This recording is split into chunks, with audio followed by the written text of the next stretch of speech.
Hello dear student, आप सबका स्वागत है। आज हम पढ़ने जा रहे हैं कि वृत्त के अभ्यास प्रश्नावली 10.1 का है। तो प्यारे बच्चों, पिछली लेक्चर में आपने वृत्त और वृत्त से संबंधित विभिन्न परिभाषाओं, विभिन्न तथ्यों को सीखा। मुझे उम्मीद है कि वे परिभाषाएं और तथ्य आपको याद होंगी। चलो स्टार्ट करते हैं। अभ्यास 10.1 और इसका क्वेश्चन नंबर 1 है, वृत्त का केंद्र, वृत्त का केंद्र, वृत्त के डैश यहाँ पर आपने भरना है, में स्थित होता है, और आपके दो ऑप्शन है, बहिर्भाग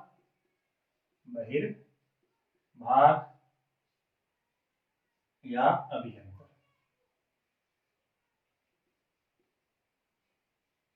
चलो अपने से बताओ।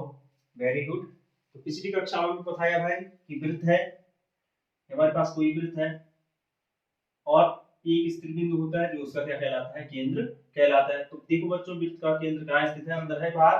तो अंदर मतलब अभ्यंतर में स्थित है।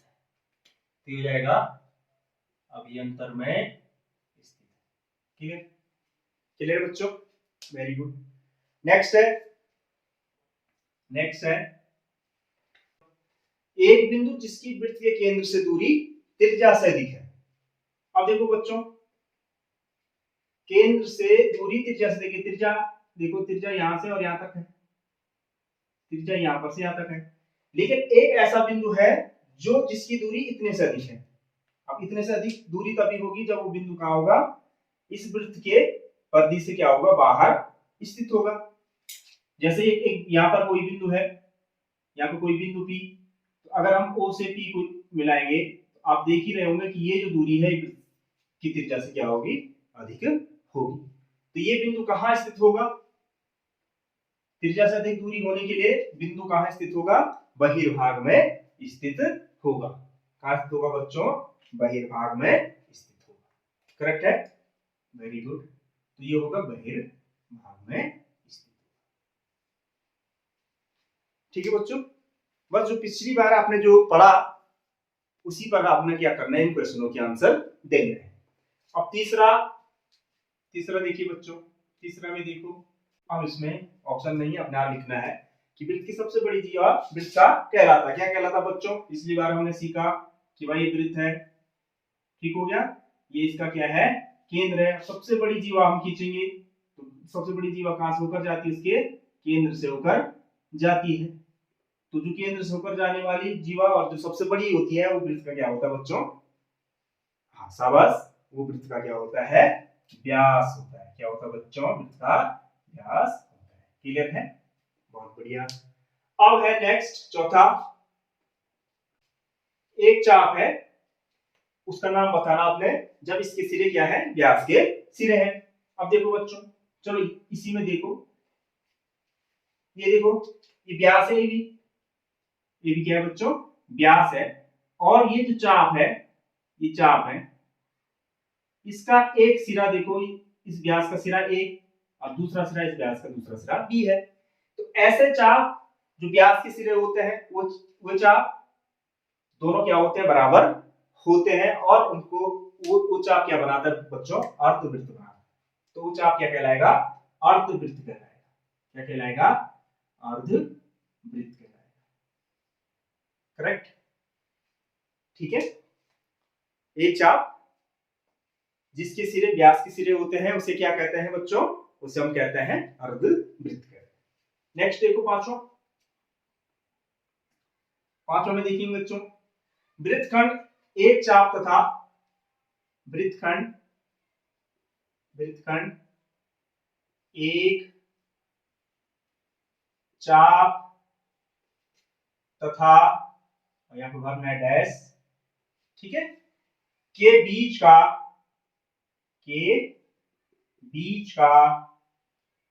भाग होता है, बीच का भाग होता है। बहुत बढ़िया, भाग होता है। कुछ कहानी समझ में आ रही है बच्चों? आ रही? तो वेरी गुड। क्या होता है बच्चों? वृत्तखंड एक चाप, वृत्तखंड में एक चाप और एक क्या होता है? जीवा होती है। एक चाप और एक जीवा होती है। पिछली बार बताया बच्चों, बहुत बढ़िया। वृत्तखंड एक चाप तथा जीवा के बीच का भाग होता है। जैसे बना भी देंगे, ये है, ये हमारा केंद्र है और कोई भी आप जीवा देखेंगे भी, तो ये चाप, ये वाला चाप ए बी, ये चाप और ये एक जीवा, ये भाग हमारा क्या कहलाएगा? वृत्तखंड। ये माइनर सेगमेंट है और एक ऊपर वाला दूसरा दीर्घ वृत्तखंड, एक जीवा और एक बड़ा वाला चाप। ठीक हो? और लास्ट है इसमें, एक वृत्त जिस तल में है स्थित है उसे भागों में विभाजित करता है। अब देखो कितने भागों में विभाजित करता है। तो कोई वृत्त देखिए, ये हमारा कोई ये तल है, ये पूरा व्हाइट बोर्ड हमारा एक क्या है बच्चों? एक तल है। अब यहाँ स्थित वृत्त है, तो आप देख रहे होंगे एक तो इस वृत्त के बाहर का भाग है, इस वृत्त के क्या है? बाहर का भाग है, जिसको मैंने क्या सिखाया था आपको? बहिर्भाग सिखाया था। ठीक हो गया? एक ही वृत्त के अंदर का भाग है, इसको हमने बोला था अभियंतर, करेक्ट है। और एक जो ये वृत्त की बाउंड्री है, अगर कोई बिंदु करेक्ट वृत्त पर हो, परिधि पर हो, तो इसको हम बोलते हैं वृत्त पर, इसको बोलते हैं वृत्त पर। सही है? ठीक हो गया?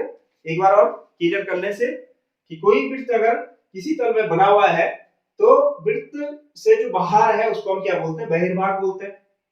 वृत्त के अंदर के भाग को अभियंतर बोलते हैं, और वृत्त की जो परिधि है उसको हम क्या बोलते हैं? वृत्त बोलते हैं, वृत्त पर बोलते हैं। ठीक है? तो कितने भागों में विभाजित करता है? 3 भागों में, बहिर्भाग, अभ्यंतर और वृत्त पर।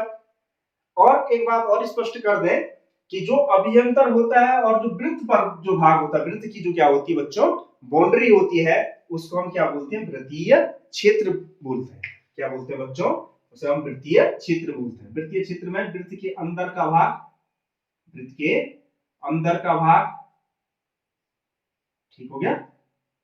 वृत्त के अंदर का भाग और वृत्त की परिधि भी उसमें क्या रहेगी? सम्मिलित रहेगी। तो ये जो क्षेत्र है इसको हम क्या बोलेंगे? क्या बोलेंगे बच्चों? वृत्तीय क्षेत्र, वृत्तीय क्षेत्र, सर्कुलर रीजन बोलेंगे।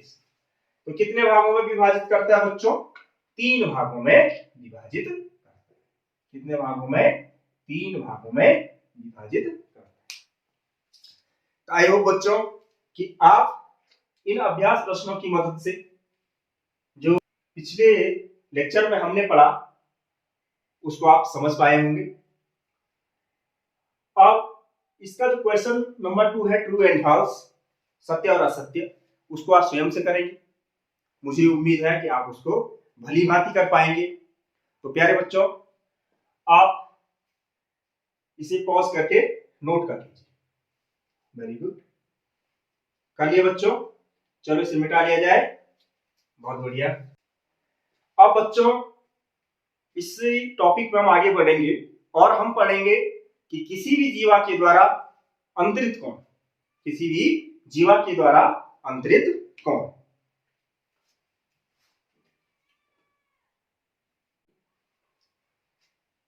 तो इसे हम समझने की कोशिश करेंगे। ये हमारा बच्चों कोई वृत्त है, ठीक है? ये इसका क्या है बच्चों? केंद्र है। और यदि हम इसकी कोई जीवा हमने खींची, इसी कोई जीवा क्या बच्चों? A B. या एक और चित्र में हम देखें, ये वृत्त है, ये इसका क्या है बच्चों? केंद्र है। और इसके एक जीवा है पी क्यू, और एक ही जीवा है इसकी आर और एस। ठीक है? अब सबसे पहले हम सीखेंगे कि जीवा द्वारा केंद्र पर अंतरित कोण कैसे बनाया जाएगा। तो कोई भी जीवा है बच्चों, तो जीवा के 2 एंड पॉइंट्स होते हैं, 2 अंत बिंदु होते हैं। जैसे किसी भी रेखाखंड के 2 क्या होते हैं बच्चों? एंड पॉइंट होते हैं। जैसे रेखाखंड एम एन है, इसके दो अंत्य बिंदु है, एक एम है और एक एन है। ठीक उसी प्रकार से जीवा के दो अंत्य बिंदु ए और बी है। ये जीवा केंद्र पर कितना कोण अंतरित करेगी, इसके लिए इस जीवा के इस अंत्य बिंदु को हम केंद्र से मिलाएंगे और इस दूसरे अंत्य बिंदु को केंद्र से मिलाएंगे, तो जो ये वाला कोण है बच्चों, ये जीवा AB के द्वारा केंद्र पर अंतरित कोण है। क्लियर है? करेक्ट है? चलो अब इस दूसरे नंबर के चित्र में भी देखेंगे। इस दूसरे नंबर वाले चित्र में देखेंगे, इसमें दो जीवाएं हैं, एक जीव है PQ, तो PQ के द्वारा केंद्र पर अंतरित कोण के लिए क्या करेंगे, P का एक सिरे को हम केंद्र से मिलाएंगे और इस PQ का दूसरे सिरे Q को भी केंद्र से मिलाएंगे, तो ये PQ के द्वारा जीवा PQ के द्वारा केंद्र पर क्या है बच्चों, अंतरित कोण। करेक्ट है? ठीक उसी प्रकार से जीवा RS के द्वारा केंद्र पर अंतरित कोण, तो R को हम कहां से मिलाएंगे, केंद्र से मिलाएंगे और इस S को भी कहां से मिलाएंगे बच्चों, केंद्र से मिलाएंगे, तो ये RS के द्वारा क्या है बच्चों, केंद्र पर अंतरित कोण। ठीक है बच्चों? ठीक, जो लिख लिया जाए तो हम लिखेंगे चित्र नंबर 1, चित्र 1, चित्र नंबर 2। ठीक है, तो चित्र 1 में, चित्र 1 में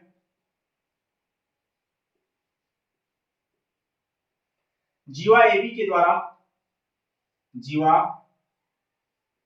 AB द्वारा वृत्त के केंद्र, वृत्त के केंद्र O पर अंतरित, अंतरित अंतरित मतलब बनाया गया कोण, अंतरित कोण का मतलब बनाया गया कोण। तो कोण बराबर कौन सा कोण है, तो पिछली कक्षाओं में आप कोण पढ़ना जानते ही होंगे, तो इस कोण को हम पढ़ेंगे AOB या BOA, दूर से पढ़ेंगे कोण AOB। कोई बच्चा AOB भी लिख सकता है या सिमिलरली इसको BOA भी लिख सकता है। ठीक है बच्चों? चलो अब अपने से इसको बताएंगे अपना आप। दूसरा है चित्र 2 में, चित्र 2 में, फिगर 2 में,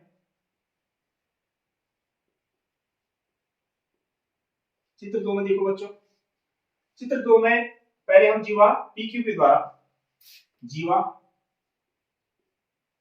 PQ द्वारा, PQ द्वारा केंद्र पर, केंद्र पर अंतरित कोण,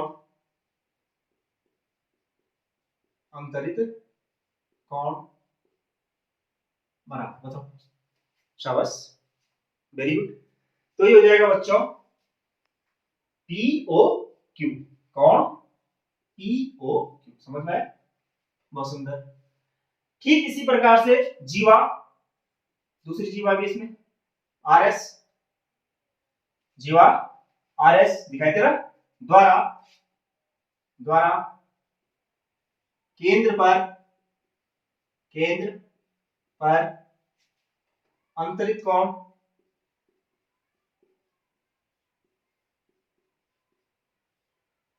अंतरित कोण, तो बताओ बच्चों कितना हो जाएगा, बराबर कोण, शाबाश, ROS या SOR, ROS या SOR, ROS। ठीक, क्लियर है बच्चों? तो किसी भी जीवा के द्वारा केंद्र पर अंतरित कोण मालूम करने के लिए उस जीवा के दोनों अंत बिंदु को हम कहां से जोड़ेंगे, केंद्र से जोड़ेंगे, तो वही उस जीवा के द्वारा केंद्र पर क्या होगा, अंतरित कोण। अब जीवा के द्वारा वृत्तखंड में अंतरित कोण, जीवा के द्वारा वृत्तखंड में अंतरित कोण को हम पढ़ेंगे, तो उसके लिए देखो बच्चों, यहां पर एक वृत्त हमारा ये है, इसका केंद्र O, और एक दूसरा वृत्त ये है। ठीक हो गया? ठीक है। अब कोई जीवा है, माना हमारी एक जीवा ये है भी, तो ये जीवा इस वृत्त को दो भागों में विभाजित करती है और इसमें से प्रत्येक भाग क्या कहलाएगा, वृत्तखंड कहलाएगा। ऊपर वाला वृत्तखंड जो दीर्घ चाप के द्वारा बना हुआ है इसको दीर्घ वृत्तखंड और नीचे वाले को लघु वृत्तखंड कहेंगे। यदि कोई बिंदु इस दीर्घ वृत्तखंड में स्थित है, यहाँ पर P, कोई P बिंदु इस दीर्घ वृत्तखंड में स्थित है, तो इस जीवा के द्वारा वृत्तखंड में बना कोण, P बिंदु पर बना हुआ कोण निकालने के लिए इस A को कहां से मिलाएंगे बच्चों? P से मिलाएंगे। ठीक हो गया। फिर इस दूसरे छोर को कहां से मिलाएंगे? B को कहां से मिलाएंगे? P से मिलाएंगे। तो ऐसा अगर हम देखेंगे तो यहां से दोनों फिंगर आप यहां पर रखें, आप इस प्रकार से आगे जाएंगे तो ये कोण इस जीवा के द्वारा ये कोण इस बिंदु P पर बना हुआ है। ठीक है, करेक्ट है बच्चों? ठीक हो गया। तो ये जीवा के द्वारा वृत्तखंड में बना हुआ कोण है। सिमिलरली दूसरे चित्र में अगर हम देखें, यदि कोई जीवा हमारे पास यह आर एस और इस दीर्घ वृत्तखंड में हमारे पास दो बिंदु हैं, एक M है और एक बिंदु है N, एक ही वृत्तखंड में स्थित बिंदु है। अगर M पर हम इस RS के द्वारा अंतरित कोण को देखें तो R को M से मिलाना होगा और S को कहां से मिलाना है बच्चों? S को कहां से मिलाना है? S को कहां से मिलाना पड़ेगा?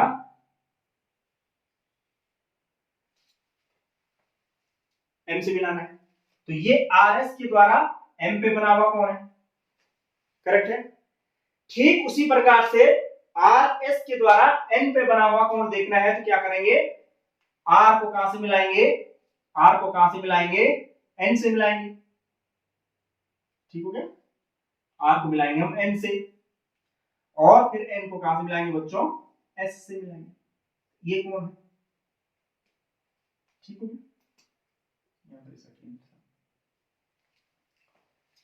तो ये दोनों कोण एक ही जीवा के द्वारा इस जीवा के द्वारा देखो M कोण बना हुआ है और इसी जीवा के द्वारा एक ही वृत्तखंड में दूसरा कोण N अंतरित है।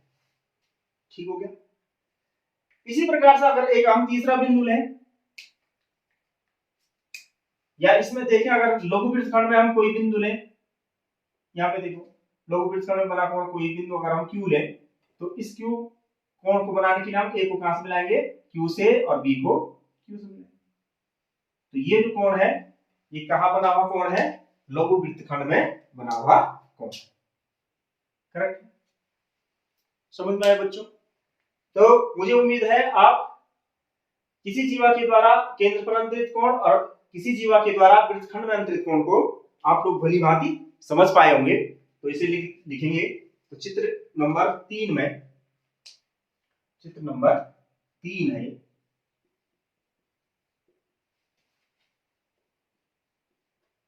और ये चित्र 4 में। तो प्यारे बच्चों,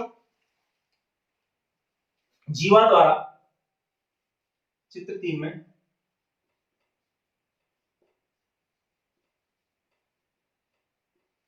जीवा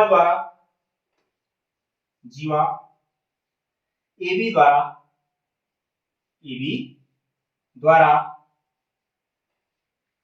दीर्घ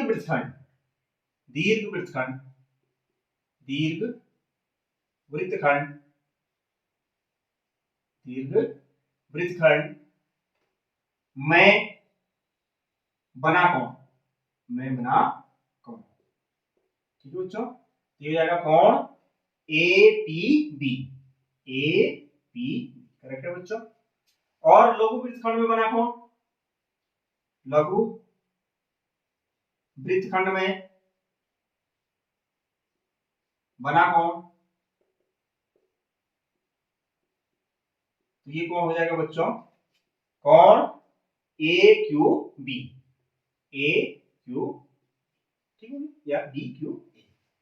इतना क्लियर है? ठीक है बच्चों। अब ठीक इसी प्रकार से चित्र 4 में, चित्र फिगर 4 में, चित्र 4 में देखो बच्चों, जीवा RS के द्वारा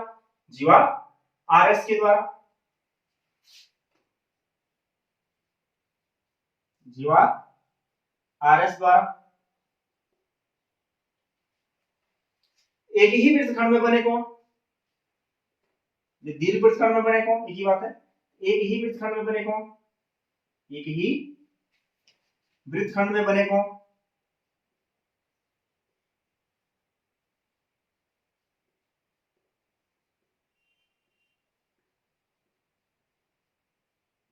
कौन कौन से हैं, तो हमारे पास कौन है, पहला कौन हो जाएगा आर एम एस, जीवा के एक सिरे से हम शुरू करेंगे, आर जहां पर कौन बनना एम, और जहां जीवा का दूसरा सिरा खत्म हो रहा है R M S, R M S, R M S, तो कौन हो जाएगा आर एम एस या एस एम आर, ऐसे बोल सकते हैं। तथा दूसरा कौन, दूसरा कौन क्या हो जाएगा बच्चों, दूसरा कौन हो जाएगा आर एन एस या S N R, R N S, ठीक है, क्लियर है बच्चों, सही है, वेरी गुड। अब देखो बच्चों, हमने जीवा ए बी की बात की, अगर हम देखें तो क्या ये एम और आर की जीवा है कि नहीं है, एम आर जीवा है या नहीं, बहुत बढ़िया, बिल्कुल है, एम आर भी क्या है बच्चों, एक जीवा है, और इस एम आर के द्वारा वृत्तखंड में बना हुआ कौन कौन सा है, ये वाला कौन है, इसको पढ़ेंगे एम एस आर, करेक्ट है, बिल्कुल सही। क्या एनएस भी जीवा है या नहीं, बिल्कुल सही है, एनएस भी क्या है बच्चों, एक जीवा है, और एनएस के द्वारा बना हुआ कौन क्या हो जाएगा, एनएस के द्वारा बना हुआ कौन क्या हो जाएगा इस वृत्तखंड में, एन आर एस, ठीक हो गया। ठीक इस प्रकार से आरएन भी जीवा है, आरएन भी क्या है, जीवा है, वृत्त की परिधि के दो बिंदु को जोड़ने वाला कोई भी रेखाखंड है वो क्या कहलाएगा, जीवा कहलाएगा, आरएन जीवा है, आरएन के द्वारा बना हुआ कौन आर, और एन के द्वारा आर सिरा कहां से जा मिल रहा है, एस से, और एन सिरा भी एस से जाकर मिल रहा है, तो जो कौन बनेगा आर एस और एन, ये पूरा यहां से लेकर और यहां तक, ठीक उसी प्रकार से एम एस भी वृत्त की क्या है, जीवा है, और एम एस के द्वारा बना हुआ कौन, एम सिरे को हमने आर से मिल रहा है, और एस सिरा भी कहां से मिल रहा है बच्चों, आर से मिल रहा है, तो जो कौन बनेगा एम आर और एस, मतलब यहां से लेकर और यहां तक पूरा। तो आई होप आप जीवा के द्वारा अंतरित कोणों को समझ पाए होंगे कि जीवा के द्वारा वृत्त के केंद्र पर अंतरित कोण कैसे मालूम करते हैं, या कैसे वो कोण अंतरित होता है, और इसी प्रकार से किसी जीवा के द्वारा वृत्तखंड में कोण किस प्रकार से क्या होता है, अंतरित होता है, ठीक है बच्चों, वेरी गुड। चलो इसे पॉज करके आप नोट कर लीजिए, बहुत बढ़िया, कर लिया बच्चों, चलो आगे बढ़े, और अब हम वृत्त में पढ़ेंगे प्रमेय नंबर 1, प्रमेय नंबर 1,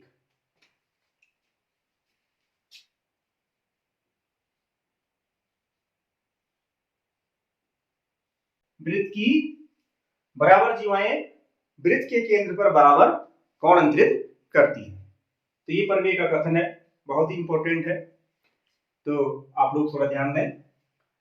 तो प्यारे बच्चों, हमें इस प्रमेय को सिद्ध करना है, तो सबसे पहले हमें दिया है, हमें क्या दे रखा है कि वृत्त दे रखा है, और उसमें दो जीवाएं क्या है आपस में बराबर, करेक्ट है, तो हमारे पास एक वृत्त है, तो ध्यान देंगे, हमारे पास क्या बच्चों एक वृत्त है,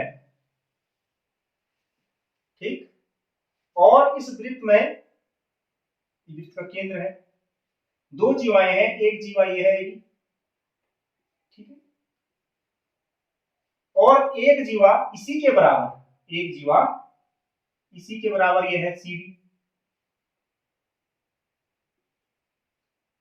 ठीक है,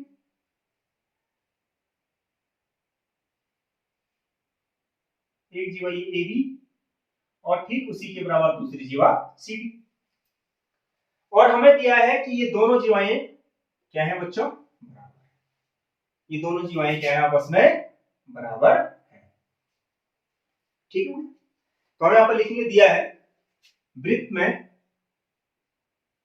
में जीवा ए बी बराबर सी, वृत्त में जीवा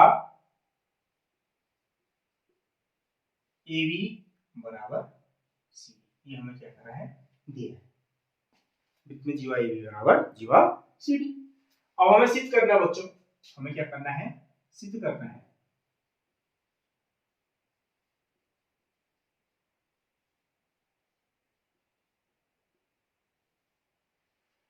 सिद्ध करना है हमें कि इसके द्वारा अंतरित कोण क्या होंगे, बराबर होंगे। तो सबसे पहले भाई जीवा AB के द्वारा अंतरित कोण बनाएंगे। तो अभी हमने पिछले टॉपिक में सीखा, तो A को कहां से मिलाएंगे, हम O से मिलाएंगे, फिर दूसरे सिरे को भी कहां से मिलाएंगे, O से मिलाएंगे, हम सीख चुके हैं। तो इस AB जीवा के द्वारा केंद्र पर अंतरित कोण, ठीक बच्चों। ठीक उसी प्रकार से CD जीवा के द्वारा केंद्र पर अंतरित कोण बनाएंगे। तो केंद्र पर अंतरित कोण बनाएंगे तो C को कहां से मिलाएंगे, केंद्र O से मिलाएंगे, ठीक हो गया। और यहां से D से भी क्या करेंगे, केंद्र O को मिलाएंगे। तो ये वाला जो कोण है, ये कोण किसके द्वारा बना हुआ है, CD जीवा के द्वारा केंद्र पर बना हुआ कोण। और हमें सिद्ध करना है कि ये कोण इसके क्या है, बराबर है। तो हमें सिद्ध करना है कि कोण AOB बराबर है कोण COD। ये हमें क्या करना है बच्चों, सिद्ध करना है। चलो अब इसे सिद्ध करते हैं। तो इसकी की हो जाएगी उत्पत्ति। और पिछले चैप्टर में आपने सीखा होगा त्रिभुज की सर्वांग समता, त्रिभुज के गुण, ये सभी चीजें आप लोग समझ और सीख चुके हैं। तो उन्हीं नियमों के आधार पर इस प्रमेय को हम क्या करेंगे, सिद्ध करेंगे। तो प्यारे बच्चों, यहाँ पर दो त्रिभुज है, एक त्रिभुज है AOB, ठीक हो गया, OAB या AOB त्रिभुज AOB, तथा एक त्रिभुज ऊपर की तरफ है त्रिभुज COD,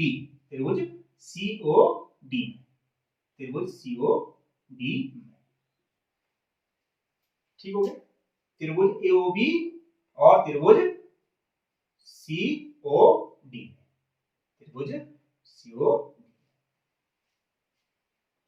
अब इन त्रिभुज में देखो बच्चों, सबसे पहले इस AOB त्रिभुज में ये वाली भुजा AB, ये COD त्रिभुज की किस भुजा के बराबर है, CD के बराबर। क्यों बराबर है बच्चों, वेरी गुड, दिया है, ये हमें दिया है, ठीक हो गया। अब इसे बताओ, और इस त्रिभुज में क्या चीजें बराबर है। मैं कह रहा हूं कि इस त्रिभुज में AO और इस CO के बराबर है। शाबाश, थोड़ा ध्यान दो। हाँ ठीक है बच्चों, वेरी गुड। क्यों बराबर है, क्योंकि ये वृत्त की क्या है, त्रिज्याएं हैं। और हम पढ़ चुके हैं एक ही वृत्त की सभी त्रिज्याएं क्या होती हैं, बराबर होती हैं, है ना। इसलिए ये AO और ये CO बराबर होंगे। तो AO बराबर हो जाएगा बच्चों CO। यहां पर लिख देंगे हम वृत्त की त्रिज्याएं, इस कारण से बराबर वृत्त की त्रिज्याएं। ओके। अब तीसरी चीज, ये OB और OD भी क्या है बच्चों, बराबर है। सिमिलरली ये भी वृत्त की क्या है, त्रिज्याएं हैं, तो ये भी क्या होंगी, बराबर होंगी। तो OB बराबर हो जाएगा OD। ये भी अगेन वृत्त की क्या है, त्रिज्याएं, क्लियर हो गया, पक्का, बहुत बढ़िया। अब किसी भी त्रिभुज की तीनों भुजाएं किसी दूसरी त्रिभुज की तीनों भुजाओं की यदि क्या है, बराबर है, तो ये त्रिभुज क्या होते हैं बच्चों, बहुत बढ़िया, सर्वांग सम होते हैं। किस नियम से होते हैं, भुजा प्रतिबंध से, S प्रतिबंध से हम कह सकते हैं कि त्रिभुज AOB सर्वांग सम है त्रिभुज COD के। सर्वांग सम का मतलब, अगर इस त्रिभुज को यहां से हम तोड़कर और इसको यूं ऊपर को पलटाएंगे तो इसके ऊपर से एक दूसरे को क्या कर देगा, पूर्णतया से ढक देगा या एक दूसरे के बराबर हो जाएगा, ठीक है बच्चों। और हम जानते हैं कि जब त्रिभुज सर्वांग सम होते हैं तो उनके अन्य कोण और अन्य भुजाएं क्या होती हैं, बराबर होती हैं। तो यहाँ पर भुजाएं तो बराबर है, इसलिए इस त्रिभुज के तीनों कोण संलग्न तीनों कोणों के दूसरे त्रिभुज के तीनों कोणों के क्या होंगे, बराबर होंगे। तो ये वाला कोण हो जाएगा इसके बराबर, क्योंकि ये कोण इसी के ऊपर ओवरलैप होगा। ये वाला सी कोण ए के बराबर हो जाएगा और डी वाला बी के बराबर हो जाएगा। तो हमें केवल यही पूछ रखा है, तो हम कह सकते हैं सी की सी डी से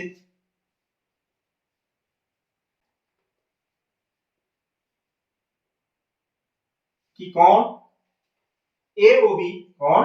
एओबी बराबर होगा कोण सीओडी, कोण सीओडी। और प्यारे बच्चों, हमने ये क्या करना था, सिद्ध करना था कि यदि दो बराबर जीवाएं हैं तो उनके द्वारा केंद्र पर अंतरित कोण भी क्या होंगे, बराबर होंगे। ये हमें सिद्ध करना है, एओबी बराबर सीओडी। तो इस प्रमेय के कथन को जब हम इसको सिद्ध कर देते हैं, इस कथन को हम यहाँ पर दोबारा लिखेंगे अतः, ठीक है। तो आई होप कि आपको ये भली भांति समझ में आ गया होगा। अब इस प्रमेय का हम एक विलोम प्रमेय को क्या करेंगे बच्चों, सिद्ध करेंगे।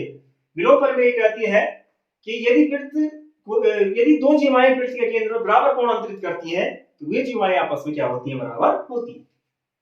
प्रमेय कहती है कि बराबर जीवाएं केंद्र में बराबर कोण अंतरित करती हैं, और यदि कोई भी दो जीवाएं जिनके द्वारा केंद्र पर बराबर कोण बनते हैं तो वे जीवाएं आपस में क्या होती हैं, बराबर होती हैं। ठीक हो गया। तो इस प्रमेय का विलोम, ये इस प्रमेय का क्या हो गया, स्टेटमेंट हो गया। यदि एक वृत्त की जीवाओं द्वारा केंद्र पर अंतरित कोण बराबर है तो वे जीवाएं क्या होती हैं, बराबर, तो वे जीवाएं क्या होती हैं, बराबर। चलो इसे स्टार्ट कर दिया जाए। तो इसे भी हम क्या करेंगे, ऐसे ही सर्वांग समता की प्रतिबंधों के अनुसार के उपयोग से इसको भी क्या करेंगे बच्चों, सिद्ध करेंगे। अब देखो बच्चों, हमें दिया है हमें क्या दिया है, वृत्त है और कोई भी दो जीवाएं केंद्र पर बराबर कोण बना रही है। तो हमारे पास एक वृत्त है,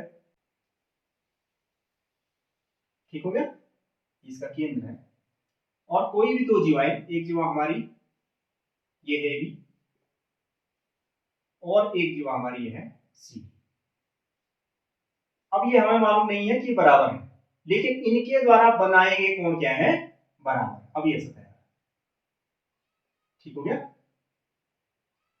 अब ए बी के द्वारा केंद्र पर बनाया गया कोण, ए को हमने ओ से मिलाया, ओ को कहां से मिलाया, बी से मिलाया,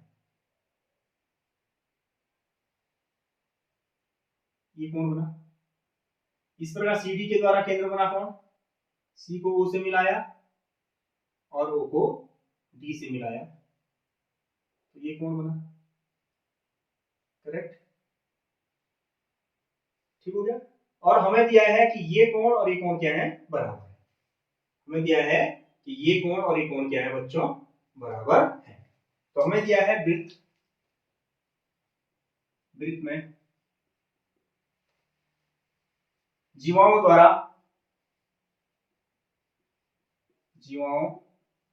द्वारा केंद्र पर अंतरित कोण, केंद्र पर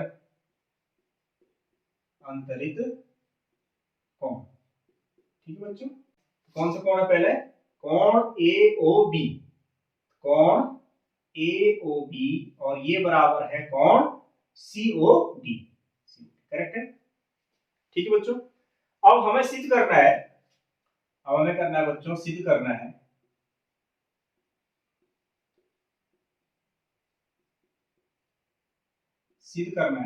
जीवा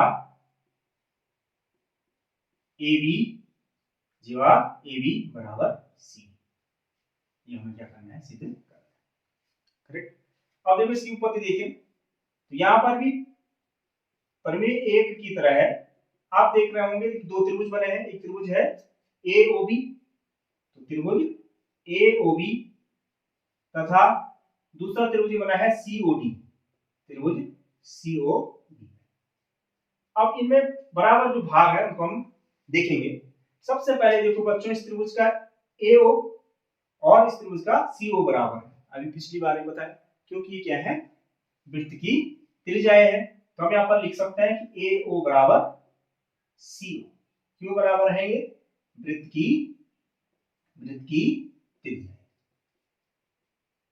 त्रिज्या, दूसरी बात, इस त्रिभुज में ये वाला कोण और इस त्रिभुज में ये वाला कोण, ये दोनों कोण क्या है बच्चों, बराबर, क्योंकि ये हमें क्या है दिया हुआ है, ये हमें गिवन है। तो कोण AOB बराबर हो जाएगा कोण COD, कौन हो जाएगा COD, ये हमें क्या किया है, दिया है। ठीक है। फिर तीसरी बात, इस त्रिभुज की ये भुजा और इस त्रिभुज की ये भुजा, ये भी फिर क्या है, बराबर है, क्योंकि ये भी क्या है, वृत्त की त्रिज्याएं हैं। तो BO बराबर BO, तो ये भी है वृत्त की त्रिज्या, वृत्त की त्रिज्या। ठीक है, करेक्ट है, सही है। अब इस त्रिभुज में दो भुजाएं और उनके बीच का कोण, दो भुजाएं और उनके बीच का कोण दूसरे त्रिभुज की संगत दो भुजा और उनके बीच के कोण के क्या है, बराबर है। तो कौन सा नियम हुआ बच्चों, शाबाश, वेरी गुड। तो ये सर्वांग समता की जो प्रतिबंध है, इसे हम कहेंगे SAS प्रतिबंध, ये हो जाएगा SAS, भुजा कोण और भुजा, भुजा कोण भुजा प्रतिबंध से, भुजा कोण भुजा प्रतिबंध से हम कह सकते हैं कि त्रिभुज AOB सर्वांग सम है त्रिभुज COD। ठीक हो गया, त्रिभुज AOB सर्वांग सम है त्रिभुज COD। ठीक, और आप जानते हैं कि जब दो त्रिभुज सर्वांग सम होते हैं तो उनके अन्य भाग भी क्या होते हैं, बराबर होते हैं। तो CPCT से हम कह सकते हैं कि ये वाली जो भुजा है ये इसके क्या होगा, जो छूट गए वो बराबर होगा। तो AB भुजा किसके बराबर होगा, CD के बराबर, AB बराबर CD। तो प्यारे बच्चों, यही हमने क्या करना था, सिद्ध करना था। अतः ठीक बच्चों, चलो इसे आप लोग पॉज करके क्या कर देंगे, नोट कर लेंगे। बहुत बढ़िया, कर लिया बच्चों, बहुत बढ़िया। तो प्यारे बच्चों, मुझे उम्मीद है कि ये जो दो प्रमेय हैं इनको आप भली भांति सीख पाए होंगे, और आने वाले टॉपिक में ये जो प्रमेय है इनका उपयोग आप अभ्यास प्रश्नों को हल करने में या अन्य चीजों को सीखने में आप इनका भली भांति क्या कर पाएंगे, प्रयोग कर पाएंगे। आज के लिए बस इतना ही। अपना ख्याल रखें, मुस्कुराते रहें, खुश रहें, पढ़ते रहें और बढ़ते रहें। बाय बच्चों।